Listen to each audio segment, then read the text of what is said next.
Yo creo que la configuración de la política cultural oficial no solamente es un proceso que viene de arriba y que se impone a los que están abajo. Yo creo que hay una compleja red de mediaciones que ha construido históricamente el Estado mexicano y que ha implicado la organización cuasi corporativa o corporativa en muchos casos de la intelectualidad, de grupos de artesanos, de artistas que son incorporados al proyecto estatal. De tal manera que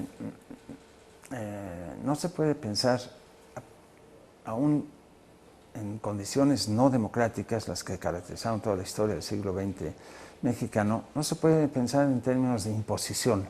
No era la dictadura del gusto y de las ideas culturales de la élite política. No, ellos construyeron una compleja estructura de mediaciones, no solamente en el ámbito de la política, que es evidente en los sindicatos y las organizaciones campesinas, sino que hicieron lo mismo con la intelectualidad, con los artistas. De tal manera que estos formaban parte del proyecto estatal y han influido tradicionalmente en ello.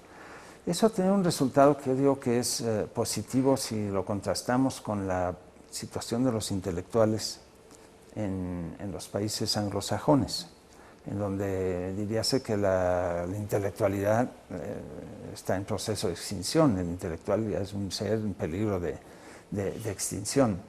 Eso no ocurre en la tradición latinoamericana y en la tradición mexicana, en buena parte porque la intelectualidad estaba integrada al proyecto nacional, formaba parte de él, formaban grupos que influían en la cultura.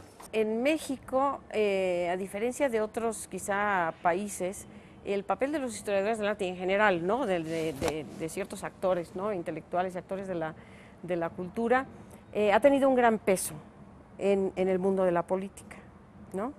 Y yo creo que eso empieza, se ha dicho mucho que con Vasconcelos, ¿no? Pero yo creo que ya con los propios intelectuales orgánicos del porfiriato, ¿no? Siempre recordaré un amigo que tuve una buena relación con él, el agregado cultural de la Embajada de Canadá, que estuvo muchos años aquí, y entonces él estaba fascinado, decía, ¿no?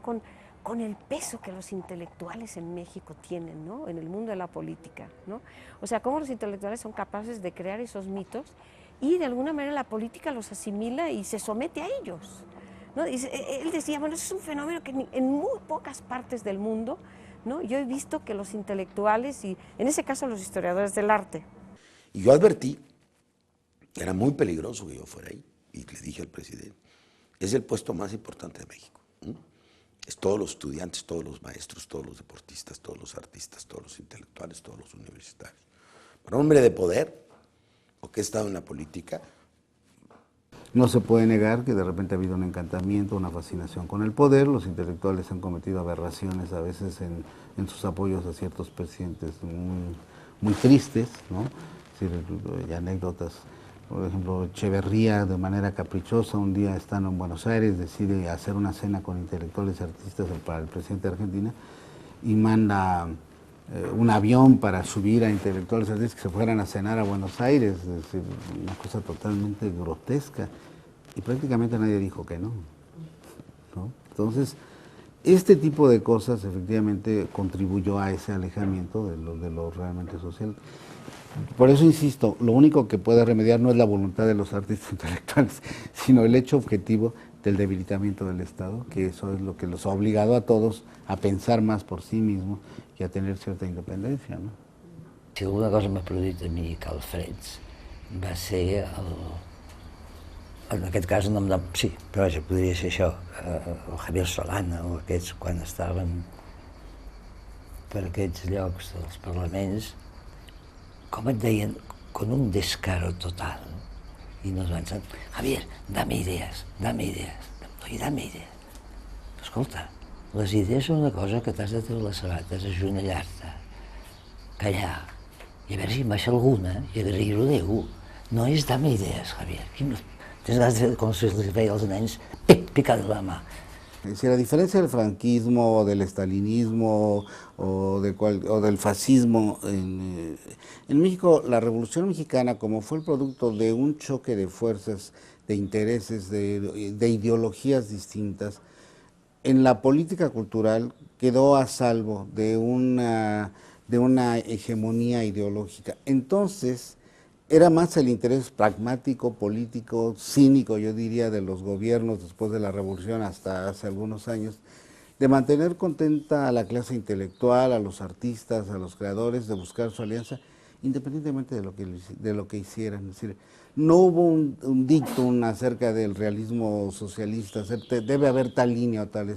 Esta la han establecido más los artistas, apoyados en el Estado evidentemente, pero nunca fue un dictamen precisamente de las autoridades. Yo creo que los presidentes mexicanos, sí, algunos tuvieron interés en la cultura, curiosamente algunos de los más denostados son los que más han invertido en cultura, Miguel Alemán, Carlos Salinas, el propio Porfirio Díaz, etcétera. Pero no había la idea de que, a ver, pinten de esta manera, escriban de este estilo, no. La idea era, vamos a cooptarlos políticamente y si nos sirven, que bueno, hagan lo que quieran. Lo que me acordé inmediatamente fue del discurso de un historiador chileno que es muy interesante, que tal vez ustedes no debían de perdérselo, que es Gabriel Salazar, ¿no? Gabriel Salazar plantea la tesis, ¿no?, de una historia no hecha, la historia de la mesocracia chilena, ¿no?, de la clase media, ¿no? Y habla de cómo, digamos, la clase que siempre ha manejado el poder es una clase que ha manejado principalmente el dinero, ¿no? Se trata más bien más que una aristocracia, una plutocracia. Y cómo un estrato, digamos, que vive del dinero y considera el dinero su mayor manifestación de poder, ¿no?, le interesa constantemente desbaratar, ¿no?, cualquier estructura de poder que implique la intelectualidad, el profesionalismo, etcétera, ¿no? El problema es que al mismo tiempo que se le da visibilidad, se lo domestica, ¿no es cierto?, se liman sus aristas. Es decir, rápidamente aquello que podía ser considerado disruptivo y que irrumpe en los medios, al poco tiempo se naturaliza como parte del metabolismo mediático del país, ¿ya? Y por lo tanto pierde su especificidad, su diferenciación, su capacidad de remover, ¿no es cierto?, de irrumpir o de disrumpir, no sé.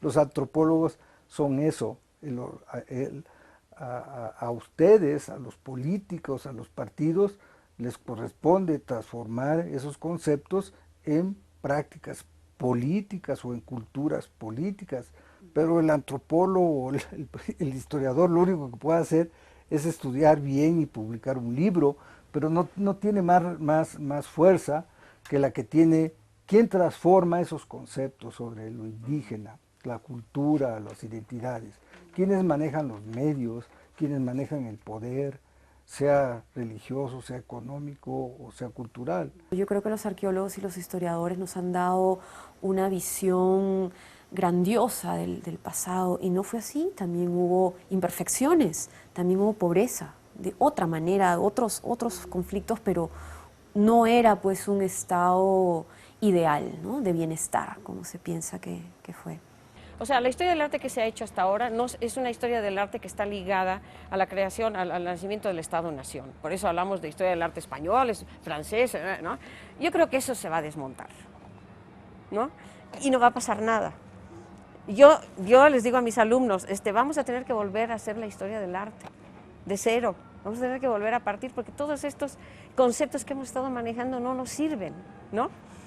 No quiere decir que no sean importantes, interesantes, que los estudiemos y que tratemos de entenderlos, porque tampoco podemos ser tabla rasa y decir todo eso no sirvió, no. Eso sirvió para algo, sirvió pues para crear el Estado-Nación moderno mexicano, ¿no?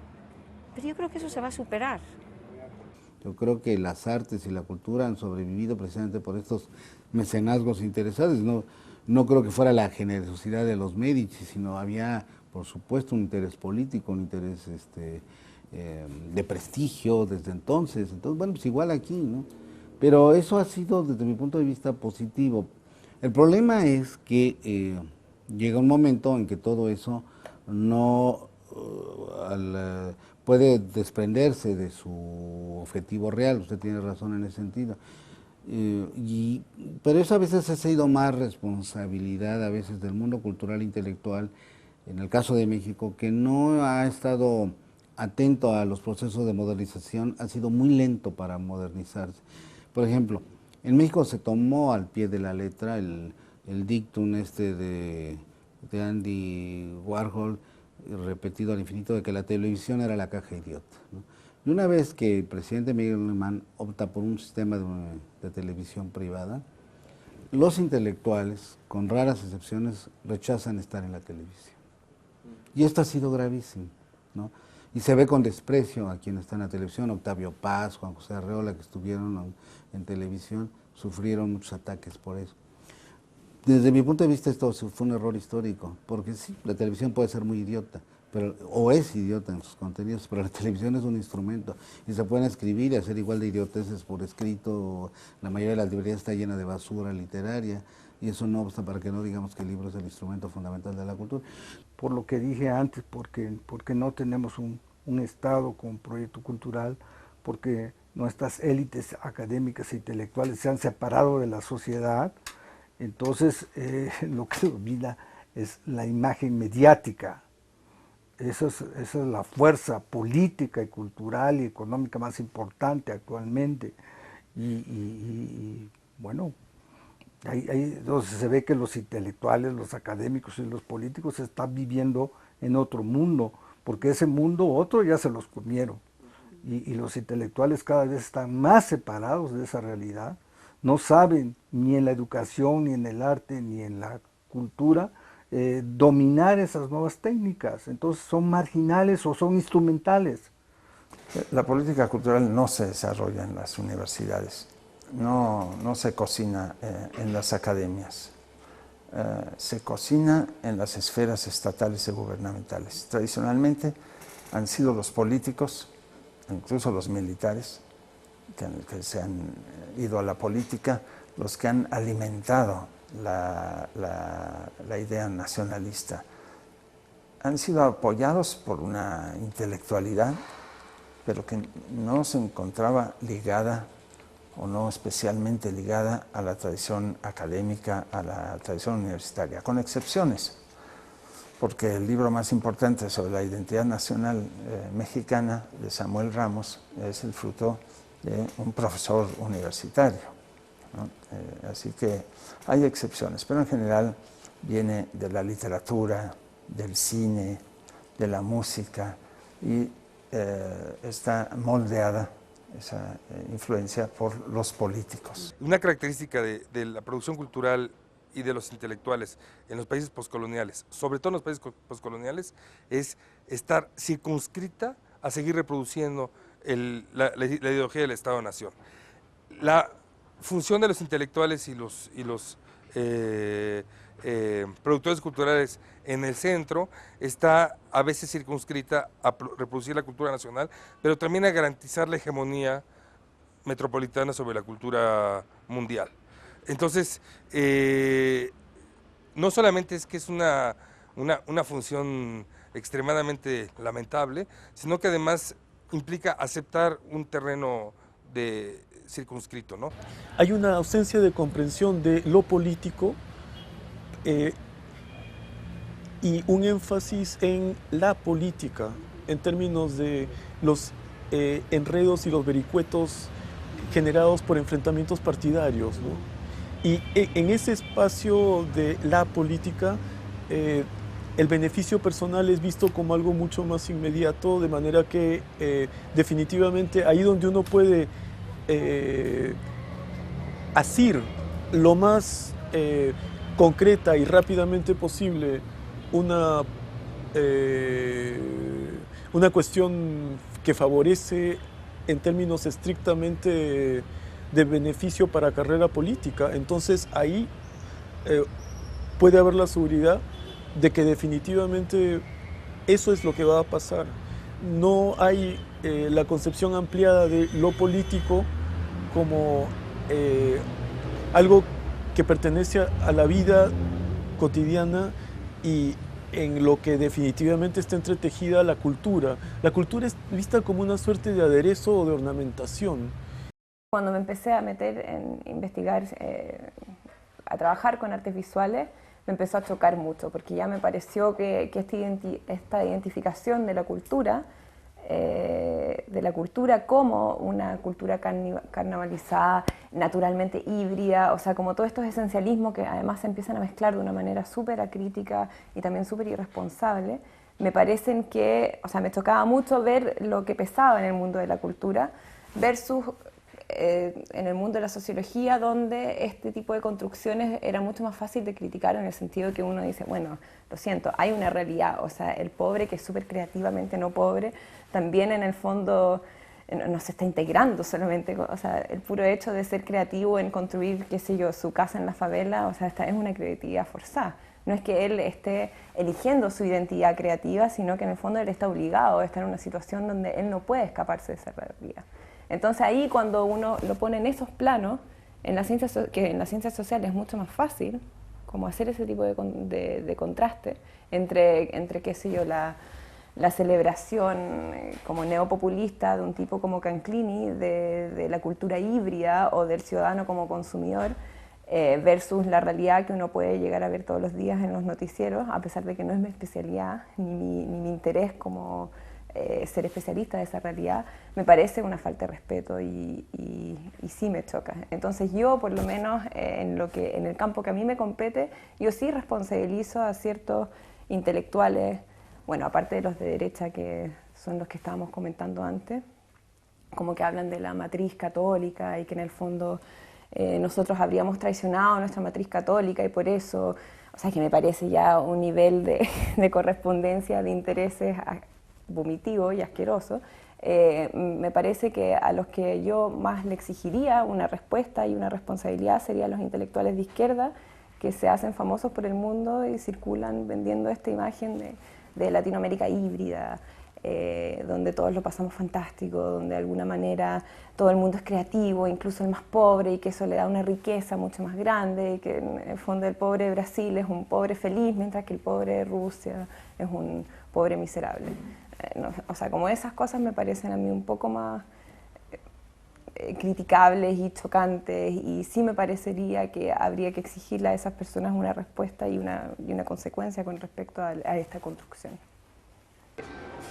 Me parece que sigue siendo válido esta preocupación de toda la vida de los intelectuales separados del poder, de mantener esa lejanía, ¿no? O sea, acercarse al poder es muy peligroso, en mi opinión, porque el poder tiene todas las posibilidades, tiene todos los medios, tiene todas las fuerzas en todos sentidos para convencer a los historiadores del arte, a los intelectuales en general, a los propios artistas, de que, bueno, sus críticas son muy buenas, se les llama a colaborar, sus posiciones son positivas, qué valioso que trabajen de esa manera, qué bueno que no estén de acuerdo con el señor presidente o con el señor ministro o con el señor secretario, etc. Y eso, en mi opinión, con esta cuestión de destacar, con este interés que tiene válido también, los profesionales de destacar y de ser importantes en su medio y ser reconocidos en su medio, pues es fatal, porque pierden de vista pierden distancia, pierden de vista lo que están haciendo, en mi opinión también, y creo que pierden algo que es fundamental para la cuestión de la investigación, y que es ahí donde uno definitivamente se compromete o no se compromete, que es la libertad de realmente pensar, investigar, explicarse los fenómenos y darlos a conocer, porque de pronto pues uno ya no tiene, o sea, ya no lo están censurando de fuera, ¿no? Se está uno autocensurando, ya no lo está presionando la autoridad, se está uno realmente, o el conjunto en el que se ha metido, lo está uno presionando. Y entonces poco a poco, en cuestiones de matiz, primero imperceptibles, se van adecuando los hechos, ni siquiera diría cambiando, adecuando los hechos para entender las cosas de otra manera.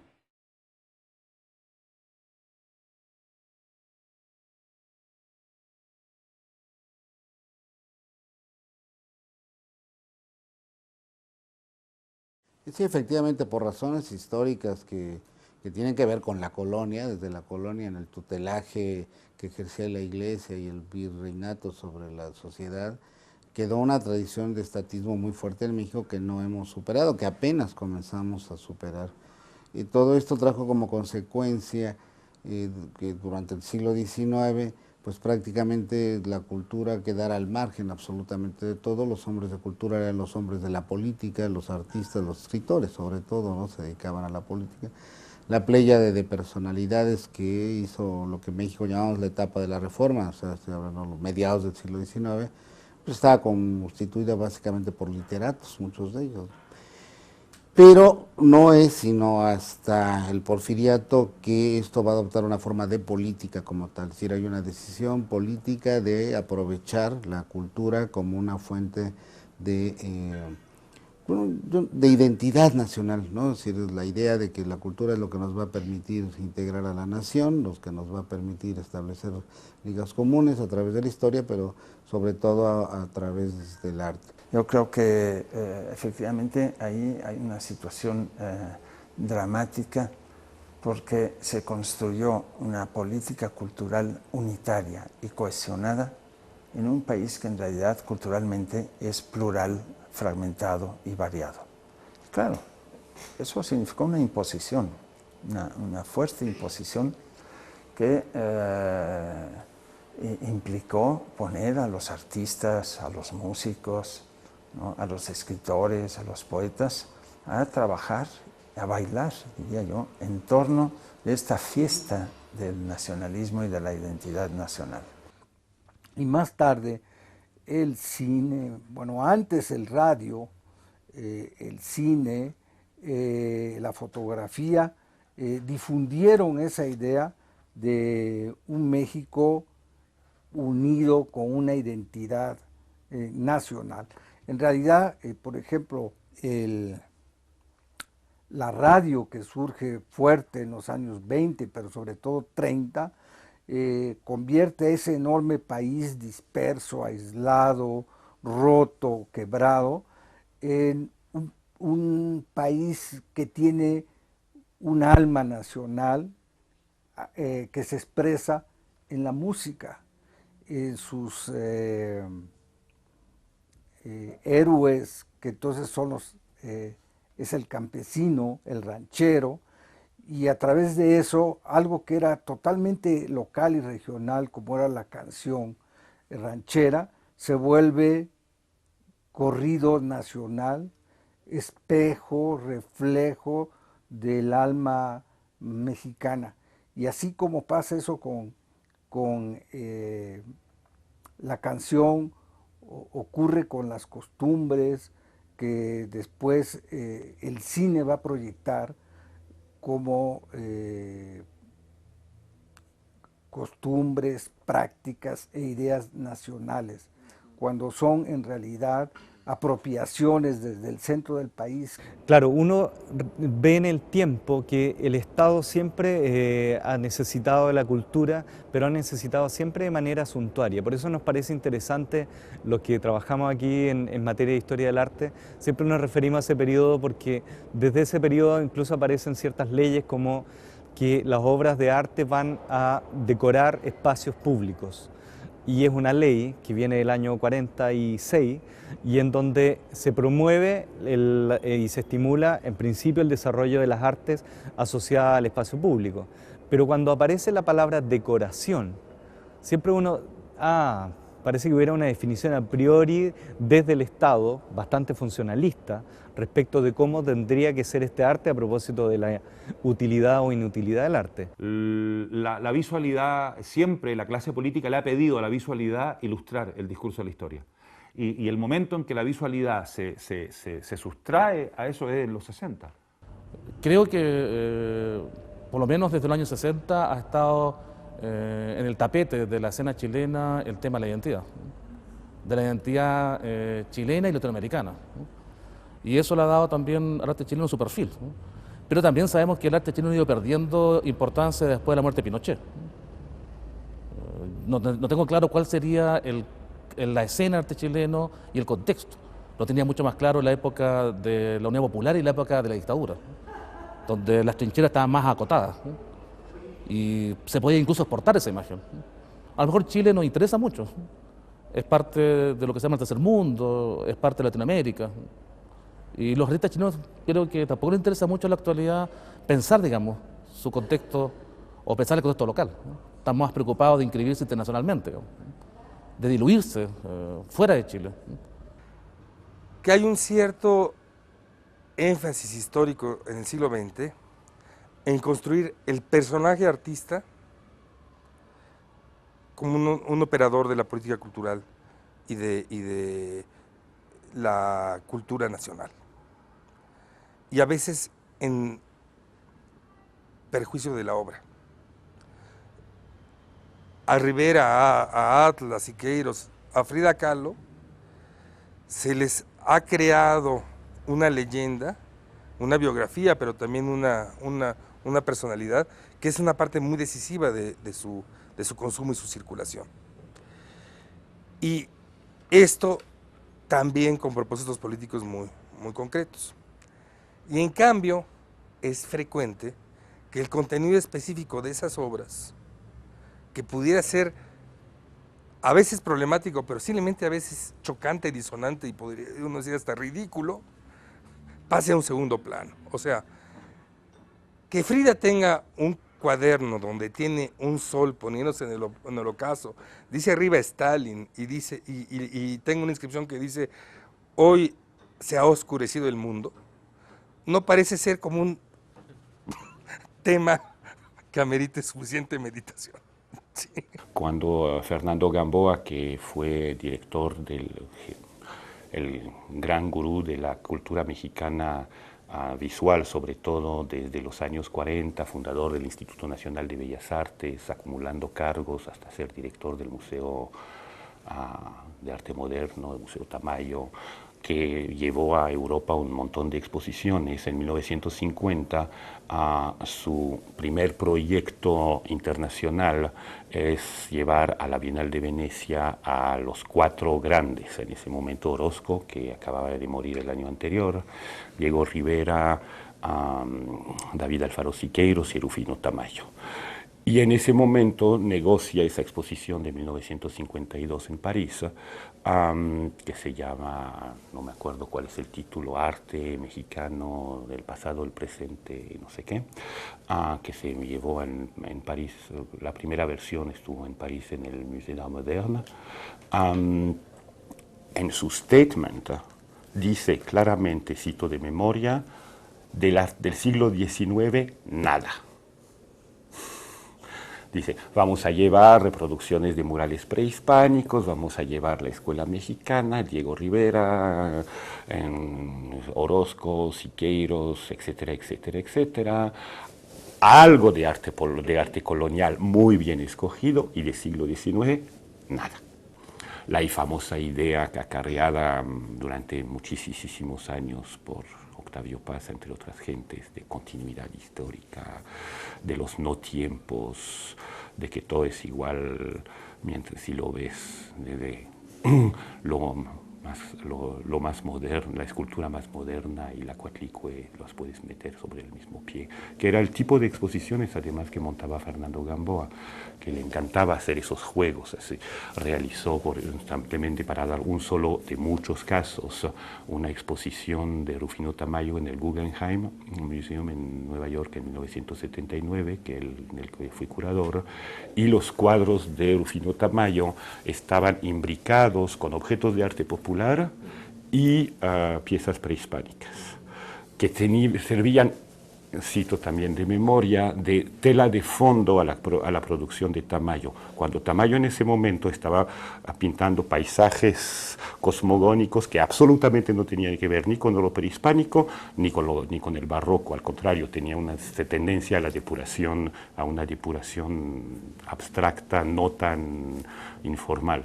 Los museos tienen una misión, por así decirlo, muy ligada a la construcción del ser nacional, de los mitos, los grandes mitos del ser nacional, y al mito de los gobiernos postrevolucionarios que necesitan educar al pueblo.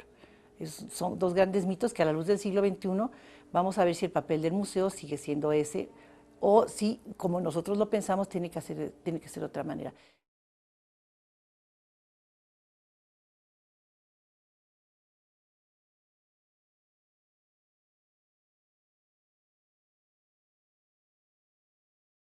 Estamos equivocadamente acostumbrados a pensar que el arte no hace nada, que efectivamente es inútil e inconsecuente. Y esto es absolutamente falso.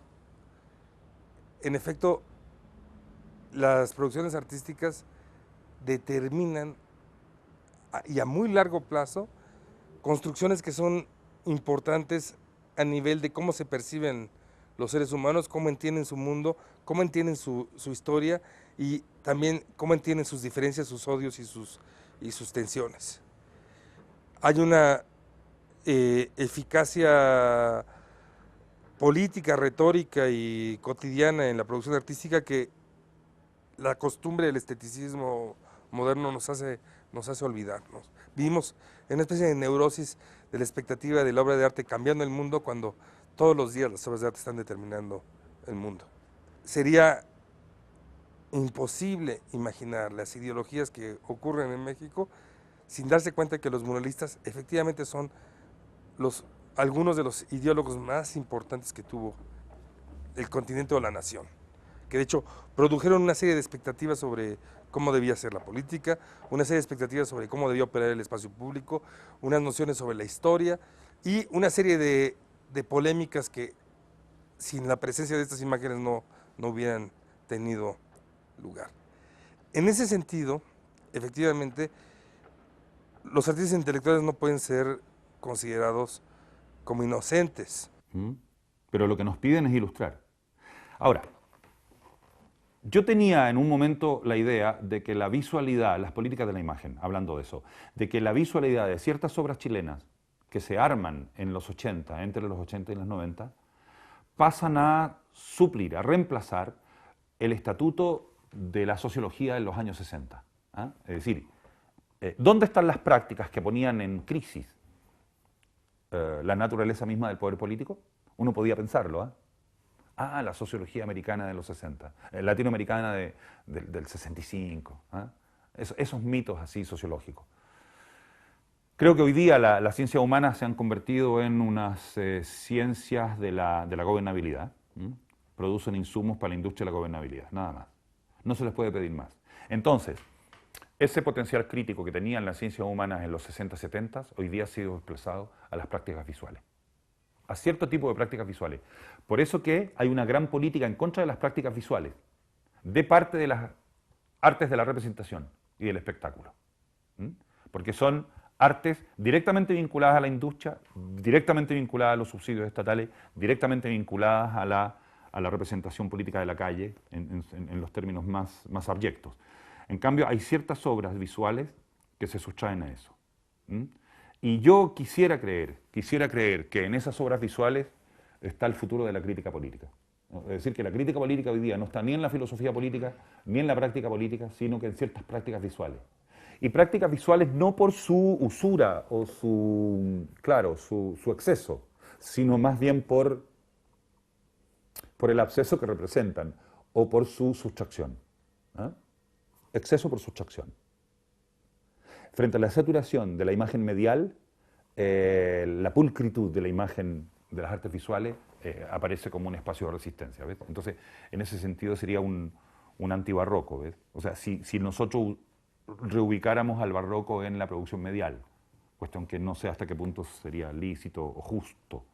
Hemos comprendido varios de nosotros que es un espacio donde podemos hacer esto que estoy haciendo en este momento contigo, y es ser un sujeto de opinión y de acción política desde una plataforma que me permita decir e interactuar con otros que no están de acuerdo con la estructura, ¿no?, de dominación y de control social. Yo sí creo que el espacio de arte en Perú es poderoso en esa posibilidad también, que por más que diseñan filtros, y algunos de nosotros sí nos ha tocado como bien duro el filtro, hemos podido sobrevivir varios, ¿no? Algunos no han sobrevivido. en términos vitales, en términos de salud mental, en términos de salud o hasta de desplazamiento. ¿No? Hay varios amigos que finalmente se fueron del Perú. Pero hay varios de nosotros que hemos logrado como construir un espacio, ¿no? Un espacio donde poder decir las cosas y actuar. Y que el Perú también plantea una noción, si quieres, de colectividad distinta a lo que hegemónicamente se quiera decir, ¿no? O sea, yo soy un artista de Perú, y no soy un artista peruano. Ahora, respecto al carácter subversivo de los artistas,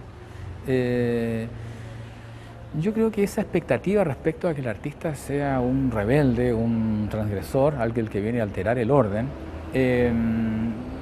adquiere características distintas dependiendo las latitudes, los conflictos culturales en cada caso, pero yo creo que es un problema que tiene que ver con la modernidad, ¿no? Es decir, cuando se le pide al artista, ¿no?, que sea un rebelde, ¿no?, que sea contestatario, etcétera, lo que se le está pidiendo es: realiza tú aquello que se nos ha prometido a todos nosotros y que no hemos podido hacer. ¿Y qué es eso? Ser individuo, ¿no? O sea, ser crítico, ser contestatario es ser individuo.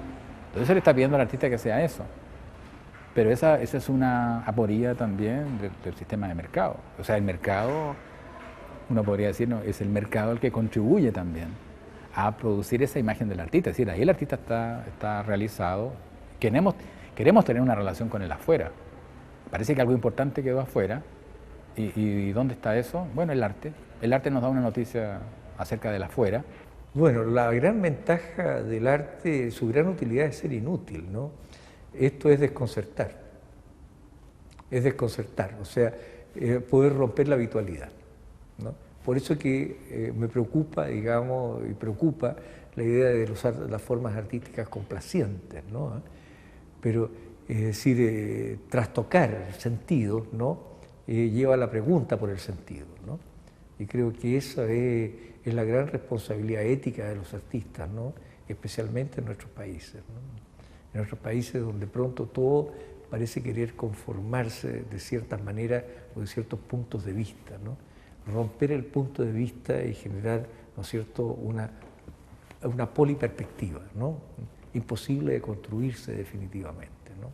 Creo que esa es la tarea del artista, ¿no? O sea, arte aquí se entiende en términos políticos como algo instrumental en la política, como ornamento, como reproducción, o desde el punto de vista privado como decoración. Lo que yo llamo arte pachamámico o mazapánico, del grupo de mazapán, digamos, de un dulce. Entonces tú lo ves, digamos, en los hoteles, los bancos, y el artista es un ser inofensivo, como diríamos en Chile y en el mundo hippie, o buena onda, o simpático, pero no es presentado como una persona espesa crítica. Nuestros mejores artistas no son conocidos en el contexto local, a nivel empresarial y a nivel político. Te cito, Francisco Uruñoli, Eugenio Dittborn, Carlos Lepe. ¿Por qué no le piden a la filosofía, ¿no?, que sea también populista, ¿no? ¿Por qué a Heidegger escapa esa exigencia? ¿Por qué a Walter Benjamin no le preguntamos sobre eso, ¿no? ¿Por qué se le pregunta al arte, ¿no?, que maneja conceptos sofisticadísimos, operaciones de lenguaje y de estructura, ¿no? Eso es muy curioso, ¿no?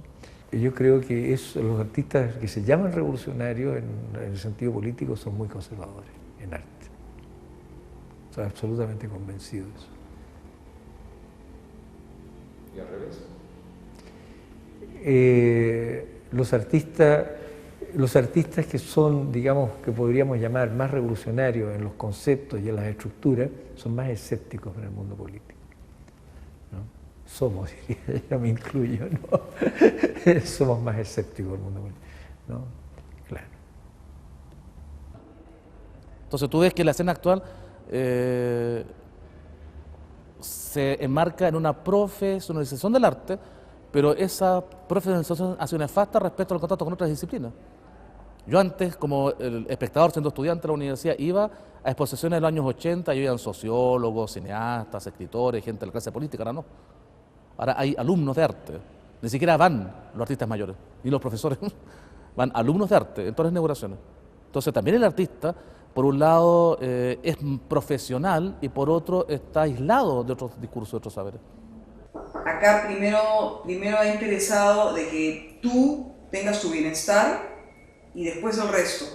Y en cuestión arte es primero supuestamente lo necesario, que sería la educación, que tampoco funciona bien, y el arte es lo último necesario en nuestras vidas, ¿no? Cuando eso realmente depende, nos ayuda a equilibrar la vida, ¿me entiendes? Sin arte no podría haber vida, al menos desde mi concepción no podría haberla, porque es lo que me deja volar o me deja recrear, o sea, o me deja literalmente crear las realidades que yo quiero vivir, ¿no? Por supuesto que el arte tiene una utilidad en la sociedad contemporánea. Yo creo que contribuye a la personalidad, a la autoafirmación. Son otros indicadores culturales los que tiene el arte y la cultura, que no podemos medirlos por la relación costo-beneficio. Tiene que ver con la autoafirmación, tiene que ver con la cohesión de grupo, tiene que ver con la reafirmación, el orgullo, ¿no? Y la pertenencia. Yo creo que esos indicadores culturales tienen la misma validez que puede tener en Cataluña el poder decir que el 8% del Producto Bruto proviene de las industrias culturales. Los indicadores culturales en América Latina son totalmente distintos, sobre todo en la región andina, y están vinculados a estos símbolos, sobre todo, que tienen mucho que ver con el desarrollo social y con el futuro de nuestro país. Cuando nosotros planteamos que en sociedades tan complejas, tan impuras y contaminadas, donde todo se mezcla con todo, donde todos se han acostado con todos, por así decirlo, lo mejor es ya ni siquiera preocuparnos por hablar de artistas y artesanos, sino de artífices. Lo que estamos planteando es que hay un flujo de creatividades que se alojan momentáneamente en distintos sujetos y agentes de cultura. Bueno, hubo un tema ahí con la cosa de Fondar, que fue, no sé si ustedes se enteraron, que hubo una documentalista, que Elena Varela, ella tenía un proyecto Fondar, según un proyecto Fondar, que eran como varios millones, y ella cayó detenida hace como 5 meses justamente por estar filmando un documental que hablaba de la problemática mapuche. Fue detenida justamente porque la vincularon con un grupo subversivo que estaba operando en el sur de Chile, y a ella se le requisaron todo su material audiovisual, toda su producción visual se la requisaron la policía. Entonces hubo todo un tema acá en Chile, un revuelo por esa acción, independientemente de que ella tuviera algún vínculo con alguna cosa. Hubo todo un revuelo porque fue como muy violento, o sea, es como que a un pintor le quitan todos los cuadros, por así decirlo, y los dejan ahí archivados la policía. Fue como la misma operación. Ahora, a partir de esa operación, mucha gente, que yo conversé por ahí, me plantean, oye, el próximo año hay que sabotear Fondar, no hay que postular más a Fondar, hagamos una cosa simbólica, y bueno, no sé si se logra hacer eso, pero creo que hay un sentimiento ahí encontrado con el tema de Fondar. Justo Pastor Mellado, que ustedes conversaron con él tiene toda una crítica justamente al sistema de Fondar. Como a partir de un formulario yo tengo que postular para que me entreguen unos recursos. Es como un arte de formulario. Y tú sabes que, no sé, la vanguardia artística, si uno hace historia, es como inconexo encontrarse con, no sé, con un dadaísta presentando un formulario para que le aprueben su proyecto. O sea, sería como una escena, no sé, kafkiana, una cosa así.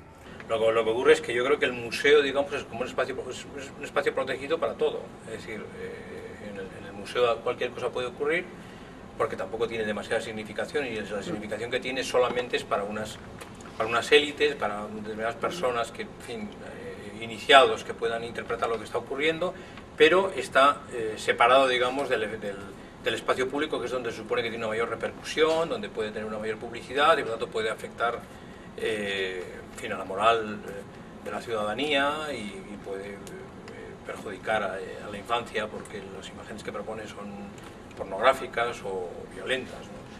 Entonces el museo lo que hace es protegerlo para todo, es decir, bueno, como he dicho antes en el texto de Calatrava, dice, bueno, que lo guarden en el museo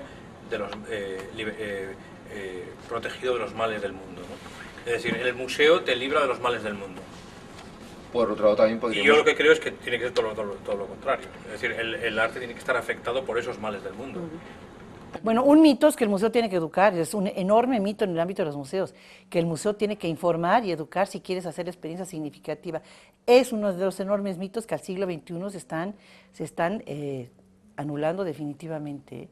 Así como que el visitante está interesado realmente y no necesitas hacer tampoco nada para que tenga una experiencia estética frente al arte contemporáneo, es otra gran mentira, porque como hemos visto es elitista. Y en México estamos, sobre todo en el campus universitario, estamos en un sitio donde y en un país donde la gente no necesariamente tiene la capacidad para hacer, hablo del grueso de la población, no hablo de los artistas, ni de los curadores, ni de los historiadores del arte, para hacer este tipo de asociaciones de procesos, de ideas, de sistemas que requiere arte contemporáneo. Si es solo el museo el que permite que todo se pueda decir, pues en fin, lo estás convirtiendo, digamos, en un privilegio, ¿no?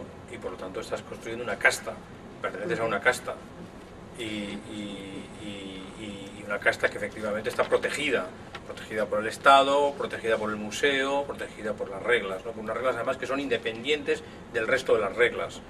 Yo creo que esta frontera debería de romperse. Hay que acabar con la obra maestra, hay que acabar con los tesoros, hay que acabar con la genialidad, hay que acabar con el aura curatorial también de los curadores. Aureático, los curadores son los dioses, sin los cuales no se puede hacer nada. Hay que acabar con eso. Bueno, pues te invitamos el año entrante que esté abierto el museo. Esa es nuestra propuesta. No es acabar con todo. ¿Sabes qué? Desplazar todos estos mitos, porque el curador es un gran mito también, ¿eh? Es el único capaz de armar los discursos, ¿no? No, bueno, ¿sabes qué? Tienes un espectador que va a completar tu discurso hermenéuticamente, definitivamente, ¿no? Y hay otra manera diferente que no es la manera tradicional del siglo pasado de llevarlo de la mano para que haga esto. ¿Mm? Ustedes son un mito también. Muchas veces... Yo ya me voy, ¿eh? ¿Qué? No, bueno, hay que acabar con esa aura. También hay que acabar, ¿sabes qué? Es que sí, hay que acabar con un modelo de gestión de los directores todopoderosos, desde luego, hay que acabar con eso. De veras que esta nueva institución, posiblemente nos vayamos a equivocar mucho porque es una propuesta con verdades y con incertidumbres. Por ejemplo, yo planteo un modelo de gestión que quisiera poder de verdad, y que es un modelo de gestión que ni siquiera es horizontal, es sin jerarquías, donde tú te vas acomodando, sí, Task Force, que llamo constelar, tú te vas acomodando donde te toque en un momento dado según proyecto, ¿no? Hay que acabar con estos directores todopoderosos también, es otro gran mito. Que las instituciones no se pueden mover sin un director que sea un sabio, que tenga toda su capital clientelar y que pueda conseguir todo el dinero del mundo. No es cierto, las instituciones tienen que ir más allá de eso.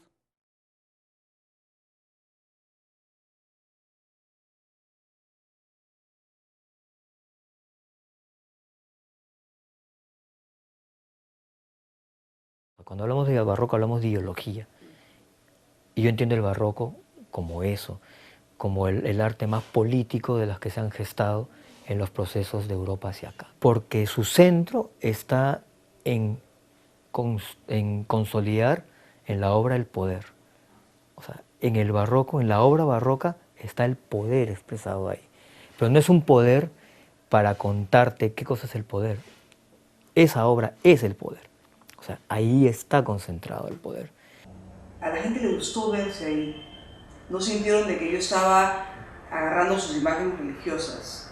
Lo vieron desde el punto de que yo lo había tratado de hacer, que era desde el punto histórico. Y simplemente veían las imágenes y les gustaba verse retratados ahí. Y además que, o sea, tuve una interacción con un indio que solo hablaba quechua, que el día de la muestra se me acercó y me tenían que traducir todo porque yo, desgraciadamente no hablamos quechua en la costa. Y él me dijo, no sé si arrodillarme o bendecirme, o sea, ante estas imágenes. Y, o sea, para mí fue algo, es como que esa fue la señal, o sea, esto tiene que continuarse, ¿no? Llegas a tener poder, literalmente llegas a tener poder. Entonces, especialmente cuando haces algo social. Hay un manejo sobre la imagen, un sentido sobre la imagen que yo creo que viene de nuestra noción barroca de lo que la imagen expresa. O sea, nosotros creemos que la imagen expresa lo que es y que el poder que está en la imagen está ahí. Aquí la idolatría, la iconolatría está presente, pero ser un hereje de la imagen es peligrosísimo. Es peligrosísimo. Acá la imagen es una cosa de juego. Aquí, cuando los chicos hinchas, entiendes el término futbolístico, ¿no? Hinchas de Sendero, no digo la gente de Sendero, salía, hacía pintas, no eran detenidos, eran muertos en el lugar, porque la fuerza de la pintura estaba en equivalencia con la vida.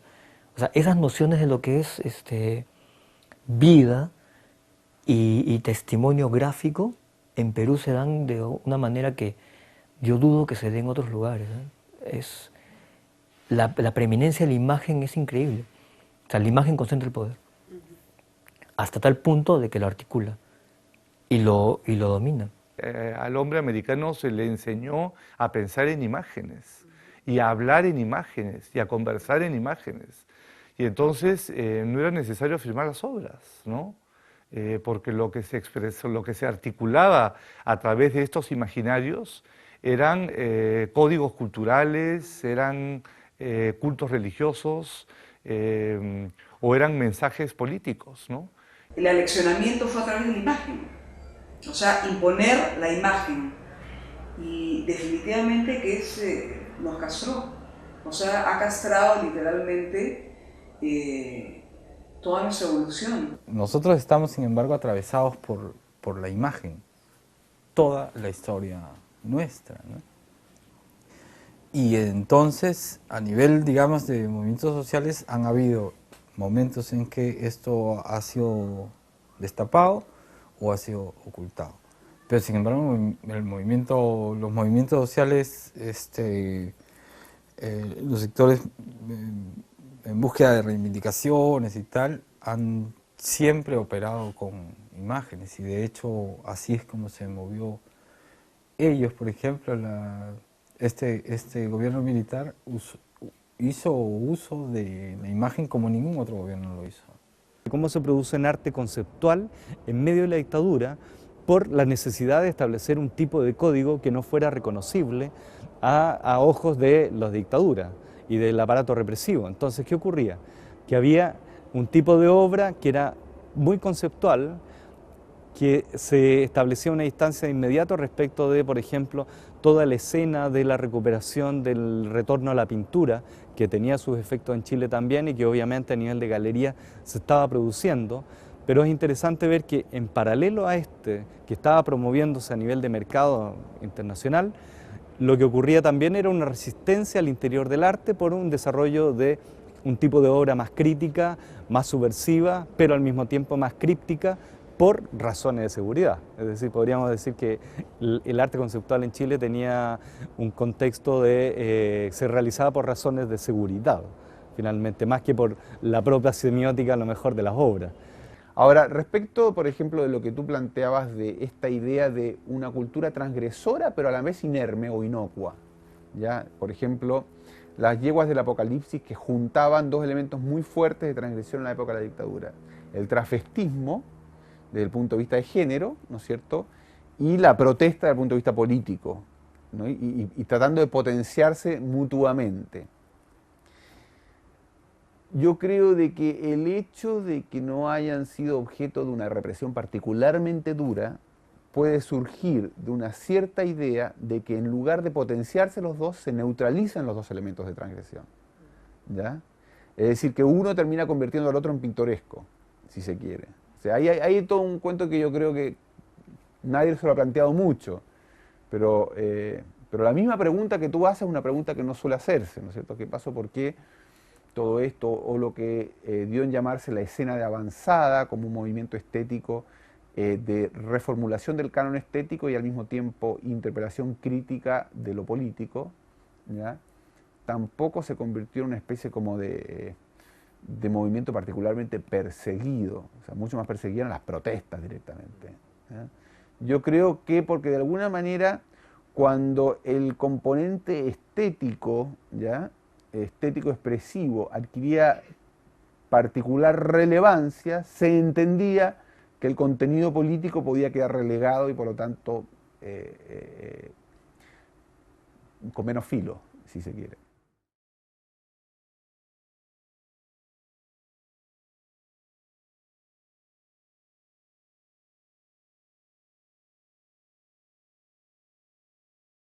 Aquí la discusión de arte y artesanía no se resuelve aún, con el componente de que la artesanía es más poderosa que el arte. O sea, es que es brutal, ¿no? La capacidad de producción plástica de los que son llamados artesanos es inconmensurable al lado de lo que los artistas cultos pueden producir. Lo que llamamos arte es fundamentalmente el arte de la modernidad. El arte de la modernidad que tiene que ver con los conceptos de subjetividad, de autoconciencia, de individuo. Eso es lo que llamamos arte.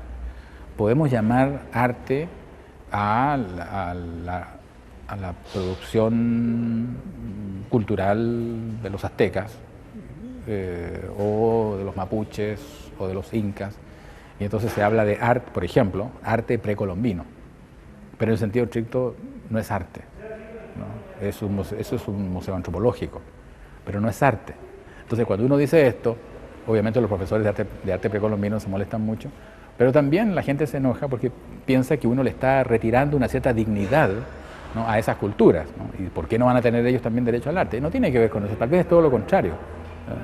Nosotros, o sea, digamos, lo occidental, ¿no?, implica la pérdida de algo, en lo cual se instala el arte y la figura del individuo. La historia de la modernidad, la historia de Occidente, la historia del arte es la historia del individuo, entendida como autoconciencia. Nos llenamos la boca con la palabra cultura, ¿no? Y ni siquiera sabemos bien lo que significa, ¿no? Desde luego me parece muy grave, ¿no?, esa restricción que se maneja, ¿no? De cultura pareciera ser que son las actividades artísticas y no hasta el modo de comer. Y con eso separamos inmediatamente la actividad artística del conglomerado de la sociedad, ¿no? Esa diferencia es fatal, ¿no? No podríamos entender, ¿no?, los conceptos de las vanguardias en el afán de disolver, ¿no?, el arte en toda la sociedad, ¿no? Eso no nos cabe, ¿no? La palabra cultura asignada de esa manera, ¿no?, es una separación, ¿no? Crea un muro, ¿no? Un muro creado por nosotros mismos, absurdo, por los mismos gente, la misma gente, como se dice entre comillas, la misma gente de la cultura, ¿no? En el caso del Perú no existe una política articulada, pero sí existen grandes masas de artistas populares en los centros urbanos sobre todo. El tema de la Amazonía es un universo. O sea, tú no esperes encontrar en la Amazonía un pintor de Caballete pintando con acrílicos o con óleos, de ninguna manera. Tú puedes encontrar una estética, por ejemplo, en los letreros de los restaurantes, en los soportes de las llantas de los camiones, por ejemplo, que tienen toda una literatura y toda una iconografía. Puedes encontrar aún en los propios cementerios toda una forma de pensamiento vinculado a los nuevos peruanos. El uso de la mayólica 30×30 brillante, por ejemplo, que se debe usar en los urinarios, se utiliza para las lápidas en los cementerios. Por esa idea de que voy a ahorrar, siempre va a estar limpio y mi muerto va a estar en perfecto estado de conservación. Y eso es una estética nueva que va transformando la mentalidad. El tema de la música y los colores, por ejemplo, estridentes en la Amazonía, el tema de la cumbia, la chicha, la salsa en la Amazonía, organiza todo un conjunto de hábitos y costumbres y una personalidad de los amazónicos. Lo mismo sucede en el mundo andino con todo su barroquismo que todavía no nos hemos desprendido. En la organización, en la imagen religiosa, en la alimentación, en la indumentaria, en la innovación. O sea, soy mejor si cada año tengo una indumentaria nueva, una máscara nueva, si la Virgen tiene una capa nueva, una corona nueva, no están en el afán de la conservación para el futuro, sino en la innovación para ser mejores, porque es una demostración frente al otro de que yo tengo más dinero, más poder y mejor relación con los santos incluso, ¿no? El tema de la estética popular es un tema sumamente complejo, pero totalmente arraigado en el peruano, en la memoria colectiva. participamos, por eso te digo que hay que diferenciar las bellas artes, la ciudad de Lima, Miraflores, Barranco, San Isidro vive otra realidad. Hablando de arte indígena, hay una falta de apoyo incluso por los mismos, las mismas personas que se encargan, que mueven el arte aquí en Lima, ¿no? Estoy hablando de los mismos críticos. Se da un apoyo al arte indígena siempre y cuando sea visto antropológicamente, cosas así. Por lo general, podríamos hablar, por ejemplo, un caso. Existen pocos artistas indígenas que han destacado en los últimos años, estoy hablando de los últimos 10 años, que tienen un currículum basado en exposiciones en museos arqueológicos, antropológicos, cosas así. Muchas exposiciones y muy rara vez o casi ninguna en galerías de arte.